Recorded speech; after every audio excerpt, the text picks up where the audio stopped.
Ketika kita lagi lemah, ketika kita lagi drop, kita baca ma wadda'aka rabbuka wa ma qala.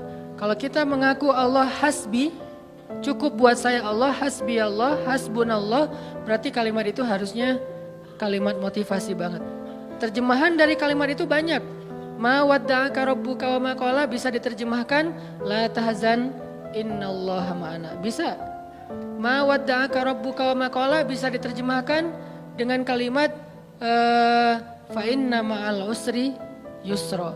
Ma wadda'aka rabbuka wa ma qala bisa diterjemahkan inni ma'akuma asma'u wa ara. Aku bersama kamu berdua wahai Musa dan Harun, asma'u wa ara.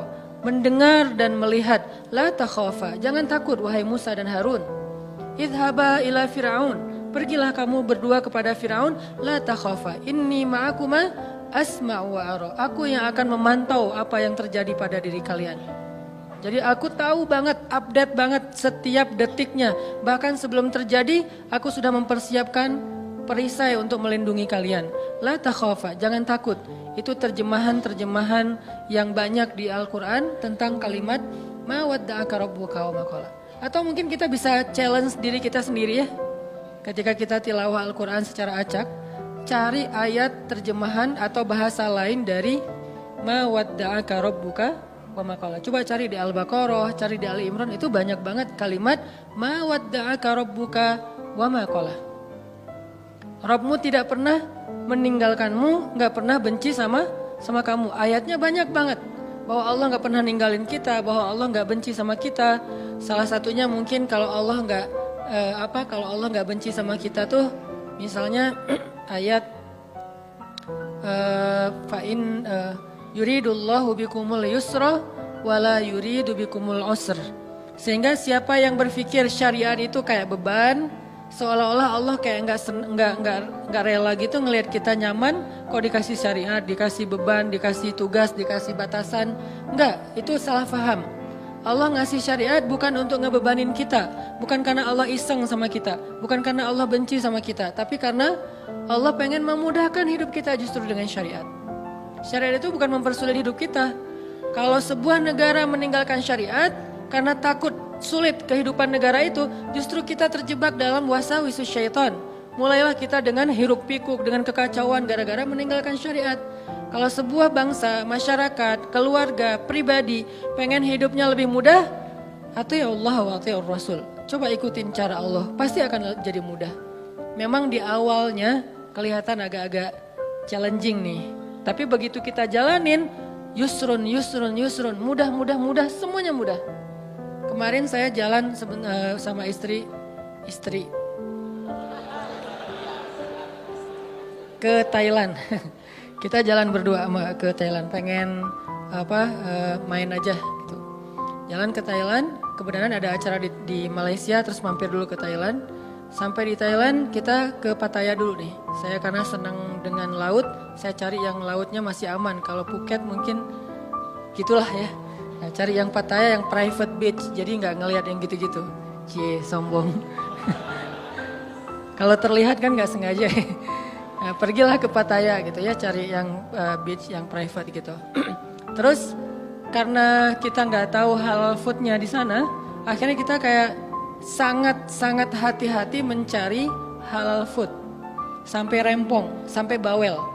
Pas mau room service minta makanan ke kamar karena nggak berani makan di luar, kita sampai bawel banget bilang ke restorannya, itu pakainya oilnya oil apa?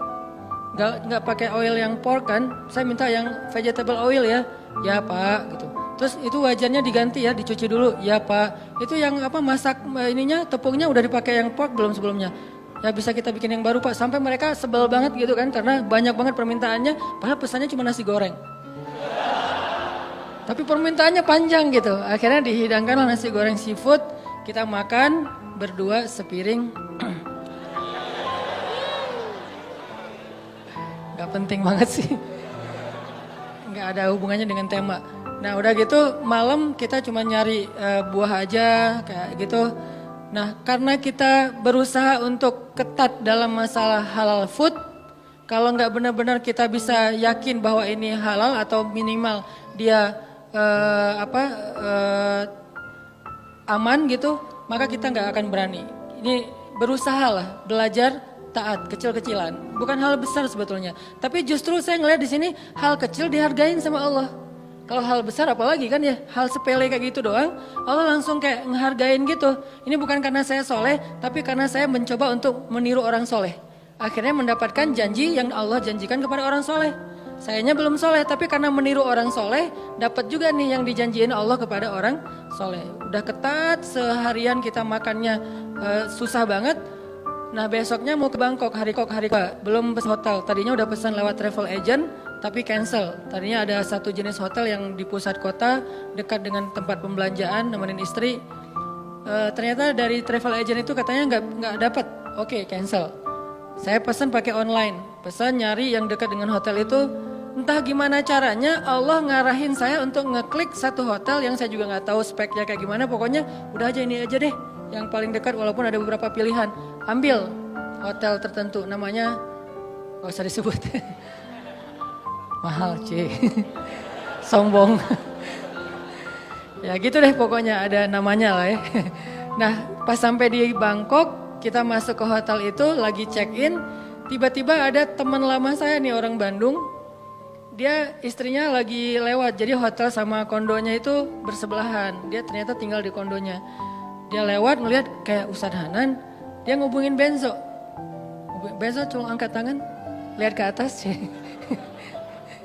Itu namanya Benzo, masih Jovisa.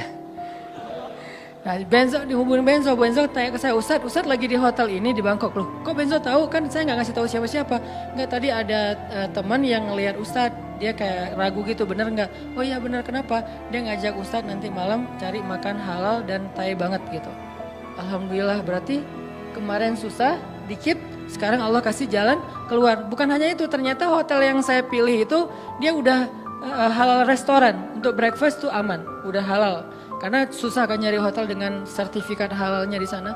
Tanpa kita ketahui ternyata Allah arahin kita ke hotel yang gak perlu bawel lagi untuk room service-nya. Karena dia udah halal restoran. Ditambah lagi diajak sama teman saya untuk makan yang halal food tapi Thai banget, enak. Ditraktirin, itu yang paling enak. Nih saya berpikir kalau saya lebih cepat atau lebih lambat 1 menit aja pas check in, kan saya nggak bakalan ketemu dengan istrinya, sehingga kita nggak berpapasan, nggak saling tahu. Allah yang bikin timingnya pas banget. Dia jalan lewat depan hotel, saya masuk check in, dia ngelihat ke saya, terus dia ngubungin Benzo ngubungin ke saya, pas dapat wifi karena ngandalin wifi banget kan di luar negeri teh, irit gitu. Dapat wifi, saya langsung balas. Qadarullah. Malamnya dimudahin, akhirnya kita jalan, makan, halal, enak, bukan murah, gratis. Jadi saya teringat, wa may yattaqillaha yaj'al lahu makhraja wa yarzuqhu min haitsu la yahtasib. Wa may yattaqillaha yaj'al lahu min amrihi yusra. Wa may yattaqillaha yukaffir anhu sayyi'atihi wa yu'zim lahu ajra. Itu janji Allah. Siapa yang taat sama Allah, Allah kasih jalan keluar. Ini jalan keluarnya. Siapa yang taat sama Allah, Allah kasih rezeki yang tidak terduga-duga. Ini rezeki yang tidak terduga-duga. Akhirnya ketemu teman orang Bandung yang udah tinggal di sana. Siapa yang taat sama Allah, Allah mudahin urusannya. Jadi mudah kemana-mana digayat. Siapa yang taat sama Allah, Allah gugurkan dosanya. Berharap kayak gitu dan dilipat gandakan pahalanya. Berharap juga kayak gitu. Ini artinya hal sepele gini aja Allah hargain. Karena faman ya'mal mithqala dzarratin khairan yarah. Pasti Allah balas. Ma wadda'aka rabbuka wa ma qala. Jadi Allah itu nggak pernah absen teman-teman, nggak pernah offline, nggak pernah kelewat gitu. Aduh ada yang kelewat nih nggak sempat di like. Kalau kita kan kalau terlalu banyak nge-following, akhirnya udah ketutup ya, ketimpa sama yang baru posting gitu. Kadang-kadang karena saking banyaknya kita nge-following, pasangan sendiri nggak pernah di like. Kenapa? Dia posting ketimpa lagi. Kok kamu nggak pernah nge-like postingan aku? Emang kamu posting? Kamu gitu banget ya sama aku? Akhirnya rame gitu kan ya. Padahal kita nggak ngelihat, soalnya ketutup sama postingan yang baru-baru. Allah nggak pernah gitu. Allah nge-following semua hambanya, bahkan lebih dekat daripada urat lehernya. Wa huwa ma'akum aina ma kuntum. Bersama dengan kalian, membersamai kalian dimanapun kalian berada. Tapi ketika kita post adegan-adegan kehidupan kita, nggak pernah ada yang ketimpa dan kelewat sama Allah untuk di like, untuk dikomen, untuk di-repost. Bahkan Umar di-repost oleh Allah di Al-Quran kata-katanya. Ini artinya Allah la ta'khudhuhu sinatun wala naum. Kulla yaumin huwa fi sya'an. Ma wadda'aka rabbuka wa ma qala. Ini jadi penyemangat teman-teman. Gak usah khawatir untuk taat. Kita bikin dosa aja Allah masih maafin kita. Apalagi taat, Allah pasti akan menghargai kita. Itu part pertama dari surat Ad-Duha. Part kedua, alam yajidaka yatiman fa'awa wa wajadaka dhallan fahada wa wajadaka ailan fa'aghna. 3 kalimat yang luar biasa itu menjelaskan arti dari ma wadda'aka rabbuka wa ma qala. Apa bukti bahwa Allah enggak pernah ninggalin Nabi Muhammad? Kata Allah, alam yajidaka yatiman fa'awa. Bukankah dulu kamu lahir dalam keadaan yatim, lalu Allah kasih naungan? Kalau Allah ninggalin kamu, enggak mungkin kamu bisa tumbuh dengan baik. Kalau Allah benci sama kamu, maka dibiarin aja kamu terlunta-lunta dalam keadaan yatim. Wa wajadaka dhallan fahada. Bukankah kamu dulu pernah tersesat di jalan, mau ke suatu negeri tapi kamu salah ngambil jalan di tengah padang pasir, akhirnya enggak tahu arah ke tujuan. Kalau Allah benci sama kamu, enggak akan dikasih tuh petunjuk ke negeri yang kamu tuju. Enggak akan diarahin kamu untuk sampai kepada destinasi yang kamu tuju. Bukti Allah ma wadda'aka rabbuka wa ma qala. Alam yajidka yatiman fa'awa wa wajadaka dhallan fahada wa wajadaka ailan fa'aghna. Nanti kalau kemarin saya bahas alam yajidka yatiman fa'awa versi Nabi Muhammad, yang belum kebahas itu versi Nabi Musa ya. Versi Ibrahim, versi Ismail, versi Isa, versi Yahya, versi Maryam. Itu semuanya ayat-ayat tentang kisah-kisah tentang alam yajidka yatiman ya Maryam, alam yajidka yatiman Yahya, alam yajidka yatiman Isa, alam yajidka yatiman Ibrahim, alam yajidka yatiman Musa, alam yajidka yatiman semua hamba-hambanya fa'awa, Allah kasih naungan. Baca kisah-kisah Al-Quran untuk memahami maksud alam yajidka yatiman fa'awa, terutama kisah Yusuf. Alam yajidka yatiman fa'awa, yatim gimana? Yatimnya Yusuf.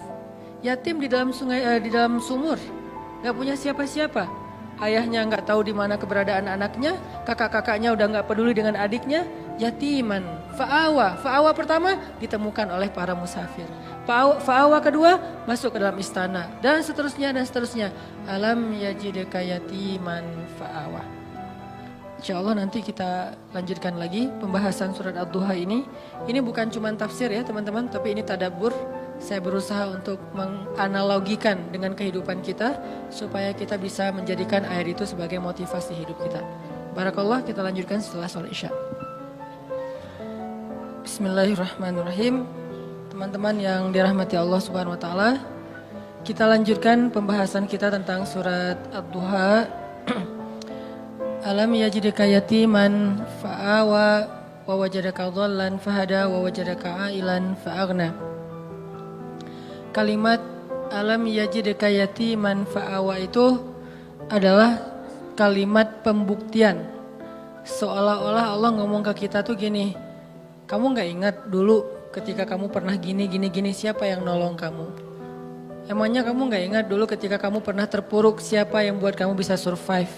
Ketika kamu hampir celaka, siapa yang menyelamatkan kamu? Ketika kamu gini, siapa yang menolong kamu dan seterusnya. Jadi alam di sini Allah pengen ngingetin kita. Jadi kalimat alam adalah kalimat permintaan dari Allah supaya kita ingat-ingat lagi nih pengalaman hidup kita. Ada yang pengalamannya sampai ekstrim, second life misalnya, hampir celaka terus bisa selamat. Ada yang pengalamannya masalah hutang, ada yang pengalamannya hampir bunuh diri tapi nggak jadi gara-gara diputusin. Ada yang macam-macam kan pengalaman orang mah ya. Nah itu kalimat alam yajidka yatiman.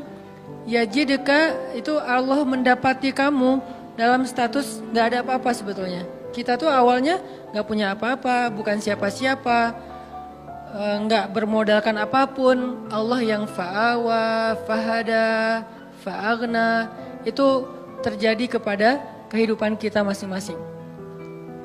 Kalau dalam bahasa kisah Nabi, fa'awa di masa Abdul Muthalib, fa'awa di masa Halimah, fa'awa di masa Abu Talib, dan fa'awa di masa Khadijah. Ini semuanya bentuk-bentuk fa'awanya Allah kepada Rasulullah Sallallahu Alaihi Wasallam. Kalau kita terjemahin ayat itu dengan kisah Nabi Musa, alam yajidka yatiman fa'awa, itu bisa teman-teman temuin di surat Toha dan surat Al-Qasas. Nanti di dalam surat-surat itu Allah ngejelasin tentang gimana dulu Nabi Musa dihanyutkan ke Sungai Nil.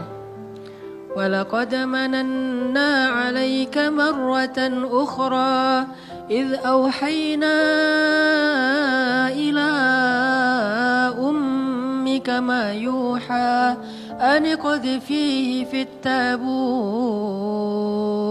فقذفيه في اليم فليلقه اليم بالساحل يأخذه عدو لي وعدو له وألقيت إليك محبة مني ولتصنع على عيني.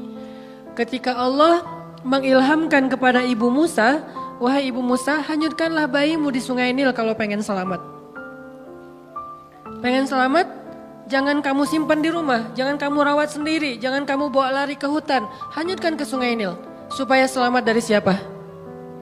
Dari Firaun. Ini perintah Allah. Kadang-kadang Allah ngasih kita perintah dalam hidup itu gak logis. Menyelamatkan bayi kok malah dihanyutkan ke Sungai Nil. Kenapa gak dibawa lari aja ke dalam hutan? Lalu ke pantai, lalu lupa. Kenapa nggak umpetin aja di rumah gitu? Kenapa nggak bikin rumah aja di yang jauh, atau mungkin ibu dan keluarga Musa ngungsi aja ke Madian misalnya, ke luar negeri. Jadi orang yang lari dari negeri Firaun. Kenapa nggak gitu aja yang lebih logis? Kenapa malah selamatkanlah bayimu dari Firaun dan tentaranya dengan cara hanyutkan ke Sungai Nil? Itulah hidup. Tidak semua perintah Allah itu kadang kita mengerti di awal, teman-teman.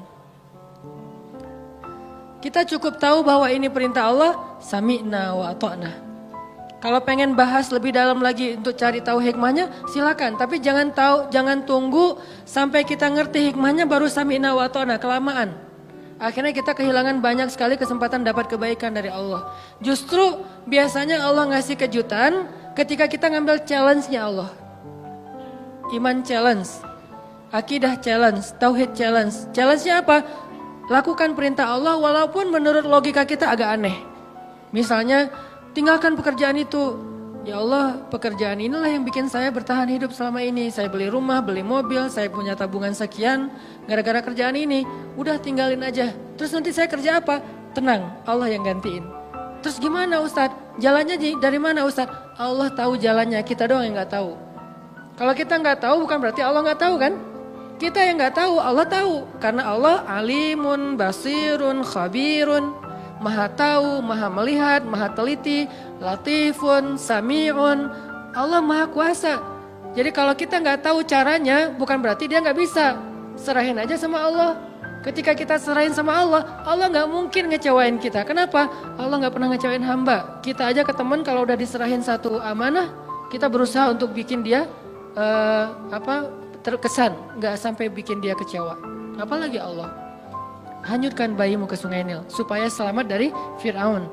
Setelah Allah kuatkan hati ibunya, akhirnya karena ibunya soleha, hanyutin bayinya ke Sungai Nil, berharap selamat dari Firaun. Cuman nggak bisa lepas juga, pakai kakaknya yang jadi pengintai gitu, nyari tahu adiknya hanyut kemana. Ngalir, bukannya ke negeri yang jauh, bukannya ke Sudan kayak atau ke luar negeri kayak kan Sungai Nil itu membelah berapa negara ya. Bukan sampai ke luar negeri. Gak lama kemudian malah masuk selokan yang mengarah ke tempat pemandian pribadinya Fir'aun. Ini makin gak logis nih. Luar biasa cara Allah tuh. Allah luar biasa cara membuat skenario-nya tuh keren banget. Masuk ke selokan itu, kakaknya Musa makin khawatir, gimana dengan adik, dia masuk ke selokan itu. Langsung dilaporin ke ibunya. Di surat Al-Qasas dikisahkan ketika ibunya tahu Musa hanyutnya ke dalam selokan yang mengarah ke pemandian khusus Fir'aun, hampir copot jantung ibu Musa. hampir copot jantung Ibu Musa. Kenapa? Bisa dipastikan bayi ini akan ditemukan oleh para dayang-dayang Firaun, dan kalau ketahuan Firaun pasti akan dibunuh. Ini ujian luar biasa. Tapi ini challenge-nya justru di situ. Ketika kita berhijrah, ketika kita ngikutin cara Allah, awalnya terlihat, ya Allah kok gini ya? Kok jadi gini ya? Kok malah masuk ke selokan ini ya? Kan gitu ya, ada kejutan-kejutan kecil gitu awal-awal kita berhijrah. Baru aja kita halalin, putusin. Akhirnya putusin, dia langsung jadian sama orang lain. Kan itu berat banget ya. Dia kayak mudah banget gitu move on dari kita. Padahal kita mutusin itu cuman gertak doang biar dia mau halal gitu. Siapa yang takut kata dia. Akhirnya jadian sama orang lain. Itu tuh berat banget. Saya tahu rasanya. Jadi masuk ke selokan itu. Udah gitu ke sungai kecil. Ditemuin sama dayang-dayang Firaun, dikasih kepada istri Firaun. Qadarullahnya Allah udah kasih persiapan bahwa istri Firaun belum punya anak. Sehingga ketika dibuka tuh tabut, keranjang yang ada bayi Musa, dibuka dilihat oleh istri Firaun. Allah bilang di surat Toha, wa alqaitu ilaika mahabbatan minni. Aku masukkan untukmu cinta dariku. Maksudnya apa? Tiba-tiba istri Firaun jatuh hati kepada bayi Musa. Siapa yang bikin dia jatuh hati? Allah. Sebagaimana Halimatus Sa'diyah jatuh hati kepada bayi Muhammad untuk menyusuinya secara gratis, begitulah istri Firaun jatuh hati kepada bayi Musa dan mau mengangkatnya sebagai anak tanpa bertanya siapa dan dari mana asal usulnya. Wa alqaitu ilaika mahabbatan minni. Gini cara Allah nolong hambanya. Fa'awanya tuh Allah datangkan orang yang mencintai kita. Tiba-tiba ada aja yang anggap kita kayak keluarga barunya. Pernah kan kita merantau, tiba-tiba di perantauan kita nggak kenal siapa-siapa, dapat keluarga yang sebetulnya dia nggak kenal dengan kita, dia nggak tahu background kita, basic kita, dari mana asalnya. Pokoknya dia tiba-tiba kayak sayang aja gitu sama kita.